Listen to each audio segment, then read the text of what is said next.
समालखा में पत्नी निकली पति की हत्यारण, देवर के साथ अवैध संबंधों के चलते की पति की हत्या।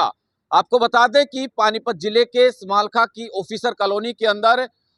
3 फरवरी को लगभग 36 साल के अनिल का घर के अंदर शव मिला था, जिसके बाद पुलिस के द्वारा तमाम साक्ष्य जुटाकर शव को कब्जे में लेकर पानीपत के सिविल अस्पताल के शव गृह में रखवा दिया गया था। वहीं मृतक अनिल के परिजनों की तरफ से पत्नी पर शक जताया जा रहा था और पुलिस के द्वारा परिजनों की शिकायत के आधार पर जब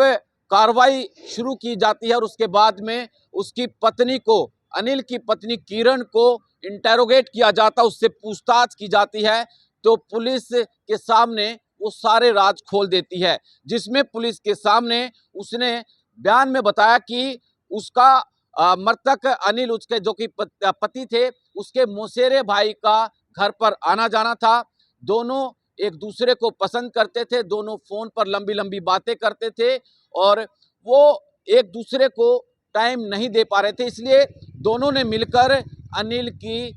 हत्या की साजिश रची और उसे ठिकाने लगाने के लिए वो सिर्फ उस दिन का इंतजार कर रहे थे। और 3 फरवरी वो दिन आ जाता है जिसमें कि अनिल के माँ और पिता अनिल की बहन के घर पानीपत आए हुए थे और उन्हें उस दिन मौका मिला, जिसके बाद अनिल की पत्नी किरण ने उसके देवर को फोन कर, व्हाट्सएप कॉल कर घर पर आने के लिए कहा और जैसे ही उसका देवर जो है घर पर आता, घर से उस दूरी पर कार को खड़ी कर देता है और उससे पहले ही किरण घर की कुंडी खोल देती है और पत्नी के द्वारा अनिल के पीछे से हाथ पकड़ लिए गए और अनिल के मौसेरे भाई ने शोल से उसका गला दबा दिया। हालांकि दोनों की ये भी साजिश थी कि वो डेड बॉडी को नहर में, जो कि मुनक दिल्ली वाली नहर है, वहां पर उसे फेंक देंगे, यानी डेड बॉडी को ठिकाने लगा देंगे। लेकिन उससे हत्या के बाद ठिकाने लगाने से पहले ही अनिल के बच्चे जाग जाते हैं और जिसके कारण वो उसकी डेड बॉडी को ठिकाने नहीं लगा पाए और इस वजह से वहां से अनिल का मौसेरा भाई यानी किरण का जो देवर था वो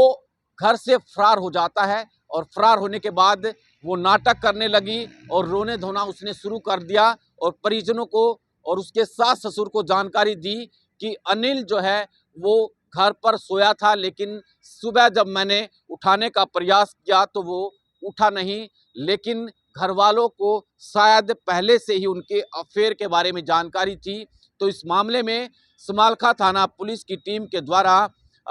अनिल की हत्या का पर्दाफाश करते हुए मृतक अनिल की पत्नी किरण और उसके मौसेरे भाई को हत्या की वारदात करने के लिए उसी आरोप में गिरफ्तार कर लिया।